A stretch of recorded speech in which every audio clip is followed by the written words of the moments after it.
Hello friends, আজকে আমি বানাচ্ছি একটা ওটসের চিল্লা। ওটস, সুজি, ময়দা, একটু নুন, মিষ্টি, ঠিক আছে। তো এই চিল্লাটা খেতে ভীষণ ভালো লাগে, তোমরাও বাড়িতে বানিয়ে খেও।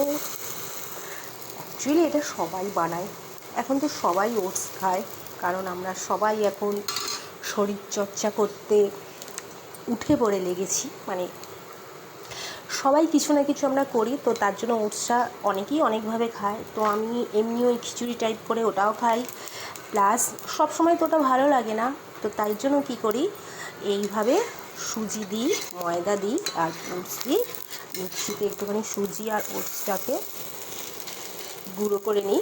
তারপরে একটু যদি দুধ দিয়ে গুলি, ঠিক আছে,